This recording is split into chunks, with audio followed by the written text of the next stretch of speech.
같은 거 왔으면 팍 쳐요. 여기 아파. 아니 가끔 위협을 느낄 때가 있긴 있어요, 저도. 그래요, 예. 근데 이 코골이가 노화랑도 관련이 있나요? 그러니까 예전에 젊었을 때는 제 얘기 아닌데 예전에 젊었을 때 예, 쩔때 쌕쌕거리고 예쁘게 잘 자다가 갑자기 이제 40대 이후 50대가 되면서 막 자기 코 고는 소리에 막 놀래서 일어나는 그런 여자분들도 있더라고요. 본인이시네. 남의 얘기. 남의 얘기, 남 얘기입니다. 그렇죠. 주위 근데 그게 이야기가. 맞아요. 나이가 들수록 코골이가 심해지는 것은 맞습니다. 이제 우리 기도 앞을 막고 있는 여러 가지 구조물들이 있잖아요. 구강도 있고 목젖도 있고 혀도 있어요. 근데 이제 이것도 근육이니까 근육의 탄성이 나이가 들수록 감소가 돼서 자는 동안에 긴장을 잃게 되니까 자꾸 뒤쪽에 기도를 막게 되죠.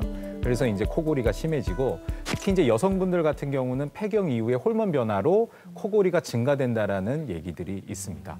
그래서 이제 코골이가 심해지면 앞서 말씀드린 대로 수면 무호흡증이 동반되는 경우들이 있죠. 그러면 뇌로 가는 혈류량이 감소하게 되고 인지장애나 치매 같은 그런 질환들로도 연관이 될 수 있기 때문에 수면 무호흡증이 동반된 코골이가 있을 때는 빨리 치료를 받으시는 것이 좋지요.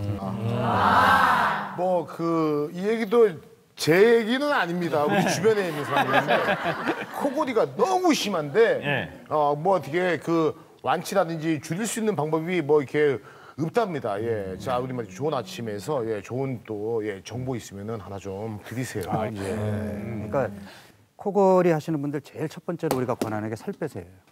왜냐하면 이제 우리가 눕게 되면 입 천장 우리가 이제 구개라고 하는데 거기에 좀 살이 붙어 있으면 이게 이제 목젖이랑 같이 뒤로 이렇게 밀려 들어가면서 기도를 좁히기 때문에 코골이가 생기는 거거든요. 그러니까 살을 빼면 좋아집니다. 그리고 당장 해볼 수 있는 게 뭐 있겠느냐 할 때 하나 권하고 싶은 게 노래 부르기. 노래를 불러요? 네. 노래를 하게 되면 입 천장에 있는 그 구개에 있는 근육들이 자극을 받기 때문에 근육 강화 효과가 좀 있거든요. 근데 실제로 연구 결과도 있는데 코골이 증상을 보이는 사람들을 두 팀으로 나누고 한 팀에게 하루 3개월 동안 매일 20분씩 노래를 따라 부르게 했거든요. 근데 확실히 코를 고는데 그 시끄러운 정도가 줄어들었고 수면의 질이 개선됐어요. 그래서 코골이로 고생하시는 분들 당장 실천할 수 있는 방법은 오늘부터 하루 20분씩 노래 연습해 보시기 바랍니다. 김현철 씨 노래를 부르면 된다고 했는데요? 이제 지휘 말고 노래를 이제 부르셔야 되겠어요. 제 얘기 아닌데 굳이 생각하면 처음부터 이렇게 몰아가요.